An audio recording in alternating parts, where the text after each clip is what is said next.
नमस्कार दोस्तों, AutoCAD tutorial series की इस वीडियो में आप सभी का बहुत बहुत स्वागत है। दोस्तों, पिछली वीडियो में हमने जाना था पॉलीलाइन और सर्कल कमांड के बारे में। इस वीडियो में हम जानेंगे स्प्लाइन्स और आर्क टूल के फंक्शंस और एप्लीकेशन के बारे में। चलिए सबसे पहले हम एक न्यू ड्राइंग ओपन कर लेते हैं। न्यू ड्राइंग ओपन करने के लिए आपको सिंपली स्टार्ट ड्राइंग पे क्लिक करना है और क्लिक करते ही आपके सामने एक नई ड्राइंग फाइल ओपन हो जाएगी। सबसे पहले हम इस ड्राइंग को सेव कर लेते हैं। सेव करने के लिए सेव एज पे जाना है और इसका नाम हम दे देते हैं use of arc and splines.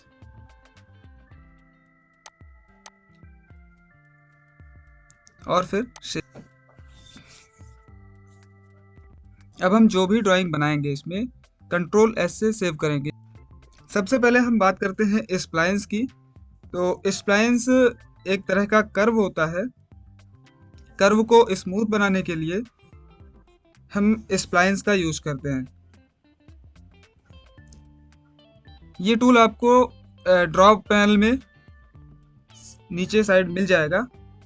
ये दो टाइप के होते हैं, स्प्लाइन्स फिट और स्प्लाइन्स CV।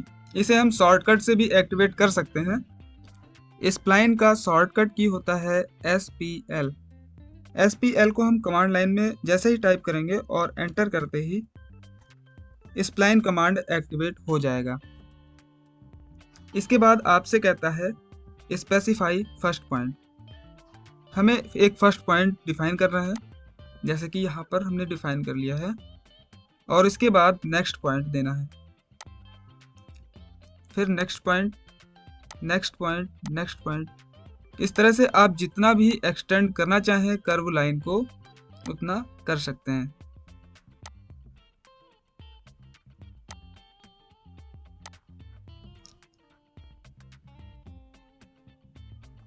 इसके बाद एंटर प्रेस करेंगे और कमांड लाइन से बाहर आ जाएंगे।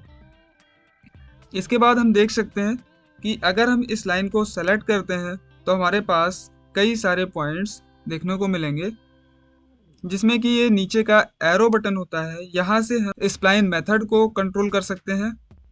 स्प्लाइन मेथड दो टाइप के होते हैं, जैसा कि पहले भी बताया गया, फिट और कंट्रोल वर्टिसेस। सबसे पहले हम फिट की बात करते हैं। फिट में हमारे पास जो पॉइंट्स होते हैं वो कर्व पे होते हैं। कर्व के पॉइंट पर माउस पॉइंटर लाने पर इस पर आपको तीन ऑप्शंस दिखाई देंगे, stretch fit point, add fit point और रिमूव फिट पॉइंट।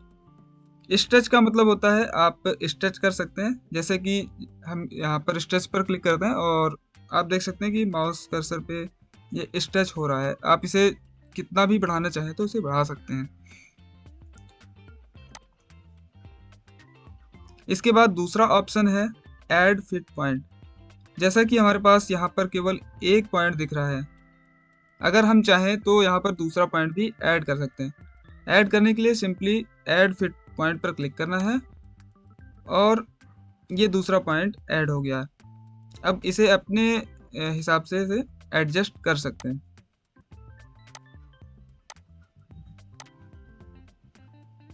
इसी तरह से आगे कई सारे पॉइंट्स दिए गए हैं। अगर हमें कोई पॉइंट रिमूव करना हो तो रिमूव फिट पॉइंट पे क्लिक करना है और वो पॉइंट रिमूव हो जाएगा।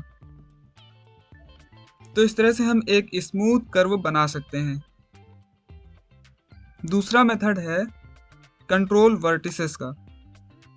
एरो पर क्लिक करना है और कंट्रोल वर्टिसेस पर क्लिक करना है, तो ये इसके एरो वर्टिसेस में चेंज हो जाएंगे और इसे आप स्ट्रेच करके एक स्मूथ कर्व बना सकते हैं।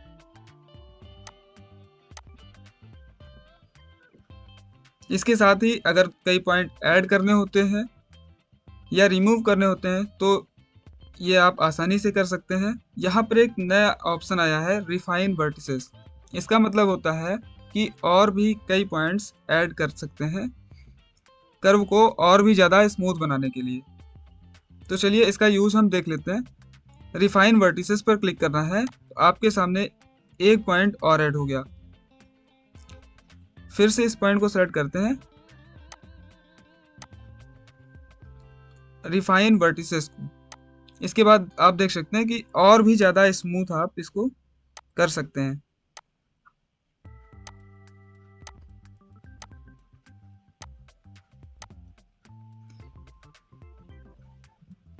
अब बात करते हैं स्प्लाइंस के एप्लीकेशंस के बारे में कि स्प्लाइंस का यूज हम कैसे कर सकते हैं।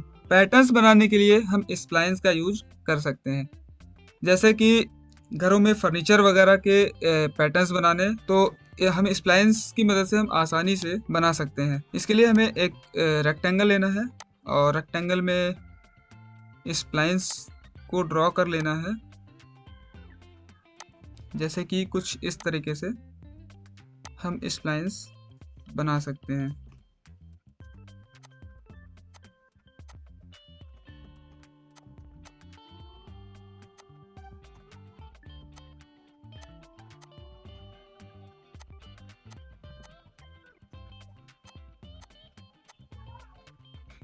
आप देख सकते हैं कुछ इस तरह से पैटर्न हम बना सकते हैं। अब आते हैं दूसरे टूल पर, जिसका नाम है आर्क टूल। आर्क टूल कई टाइप के होते हैं।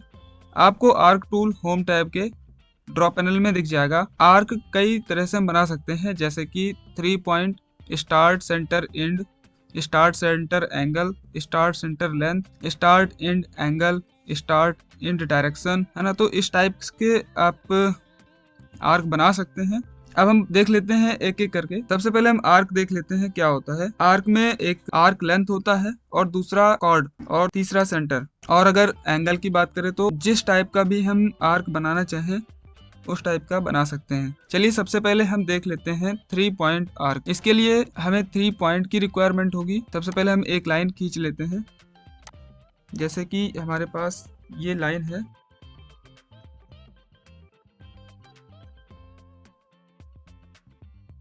और हमें 3 पॉइंट देना है।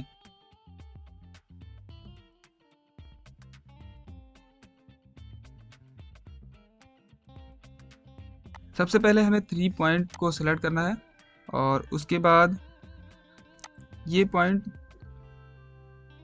फिर ये और फिर ये। आप देख सकते हैं कि ये 3 पॉइंट आर्क बन चुका है। इसी तरह से अगला स्टार्ट, सेंटर, एंड।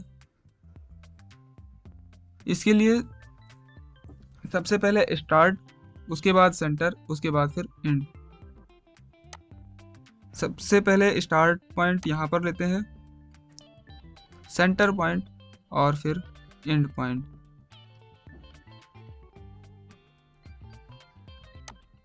तो आप देख सकते हैं कि ये आर्क ड्रॉ हो गया।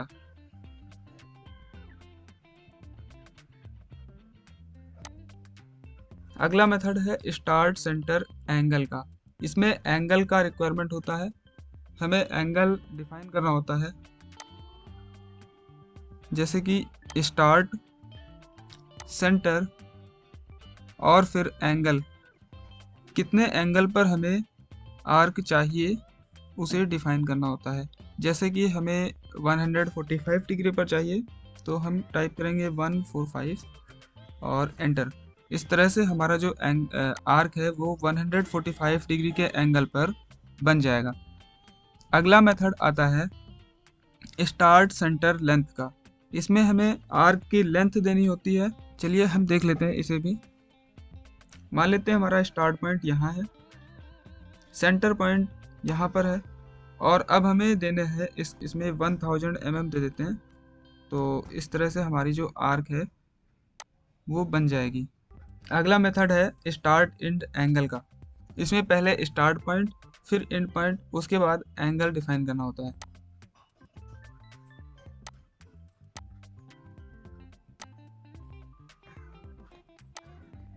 स्टार्ट, एंड, एंगल को सिलेक्ट करते हैं, स्टार्ट पॉइंट, एंड पॉइंट और फिर एंगल।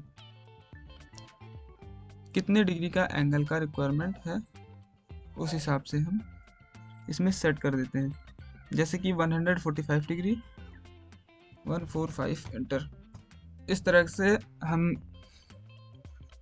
किसी भी एंगल पे हम आर्क बना सकते हैं। अगला है स्टार्ट इंड डायरेक्शन का। इसमें हम डायरेक्शन देते हैं, किस डायरेक्शन में हमें आर्क चाहिए, जैसे कि स्टार्ट पॉइंट, एंड पॉइंट, और फिर हम डायरेक्शन सेट करते हैं इसे। आप देख सकते हैं इस तरह से हम डायरेक्शन को बदल सकते हैं। आप देख सकते हैं कुछ आई के शेप का बन गया। इसके बाद है स्टार्ट एंड रेडियस। इसमें हमें रेडियस डिफाइन करना होता है। स्टार्ट, एंड, और फिर जितने भी रेडियस पे हमें चाहिए होगा वो डिफाइन करेंगे।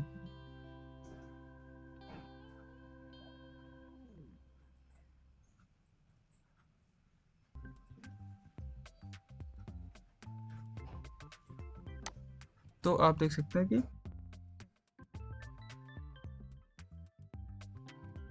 अगला है सेंटर स्टार्ट एंड का। इसमें सबसे पहले सेंटर पॉइंट स्पेसिफाई करते हैं, उसके बाद स्टार्ट पॉइंट, फिर एंड पॉइंट। मान लेते हैं हमारा सेंटर पॉइंट ये है, और उसके बाद हम देते हैं स्टार्ट पॉइंट और फिर एंड पॉइंट।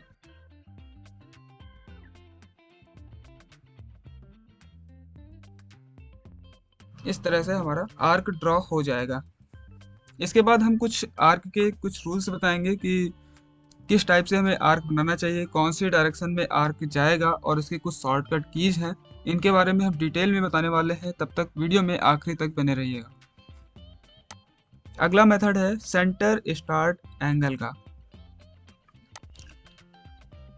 सेंटर पॉइंट मान लेते हैं यहाँ है, फिर स्टार्ट पॉइंट, और फिर कुछ जितने भी एंगल पे हमें चाहिए होता है, जैसे कि 90 डिग्री पर चाहिए तो 90 एंटर। इस तरह से हम 90 डिग्री का एक आर्क बना सकते हैं।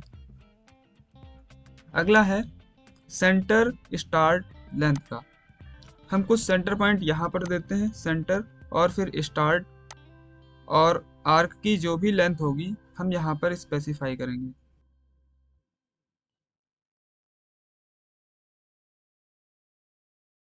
जैसे कि मुझे 1000 लेंथ का आर्क चाहिए, 1000 mm एंटर। तो आप देख सकते हैं कि 1000 mm का ये आर्क ड्रॉ हो गया है। अगला है कंटिन्यूअस। इससे हम जैसे क्लिक करते हैं और ये आगे कंटिन्यू बनाए रखने के लिए इसका यूज करते हैं। अब हम बात कर लेते हैं कुछ रूल्स के बारे में। जब भी हम आर्क बनाएंगे तो उसे सबसे पहले राइट साइड से लेफ्ट साइड में ले आना होता है। जैसे कि हम आर्क सेलेक्ट करते हैं और यहाँ पर कोई पॉइंट देते हैं, तो हमें इस डायरेक्शन से आगे की ओर जाना है, तभी हमारा जो आर्क है वो सही डायरेक्शन में बनेगा, और हम एंगल को इजीली डिफाइन कर सकते हैं।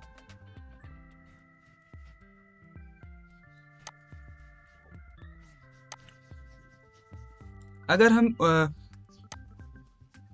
लेफ्ट साइड से अगर आर्क को बनाना स्टार्ट करते हैं तो आप देखेंगे कि ये उल्टे डायरेक्शन में बनेगा।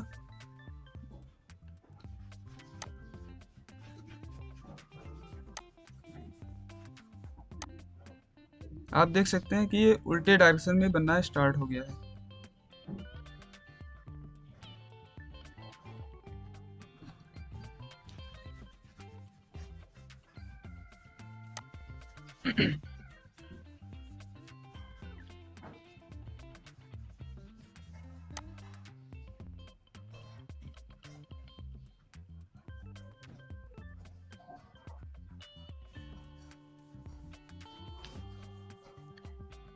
अगर हम किसी आर्क को उल्टे डायरेक्शन में बनाना स्टार्ट करते हैं, मान लीजिए मेरा सेंटर पॉइंट यहाँ पर है और इस डायरेक्शन से हम स्टार्ट करते हैं, तो ये उल्टी डायरेक्शन में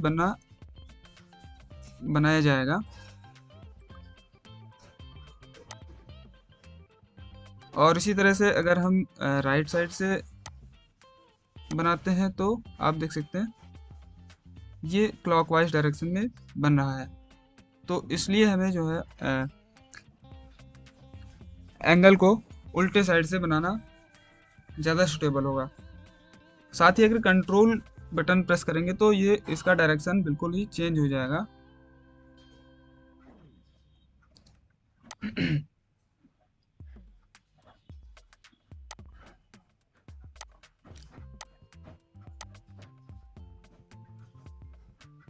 आप देख सकते हैं कि ये बिल्कुल ही चेंज हो गया है। कंट्रोल बटन जैसे ही छोड़ते हैं, कंट्रोल काम क्यों नहीं कर रहा?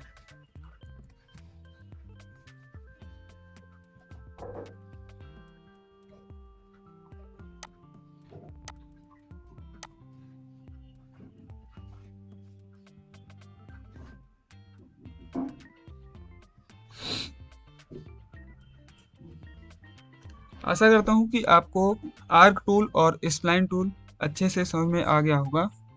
अगर आपकी कोई भी क्वेरी रह जाती है तो आप कमेंट बॉक्स में कमेंट कर सकते हैं और हम इसका जल्द से जल्द रिप्लाई देने का प्रयास करेंगे। मिलते हैं अगले वीडियो में एक नए टॉपिक के साथ। तब तक के लिए नमस्कार।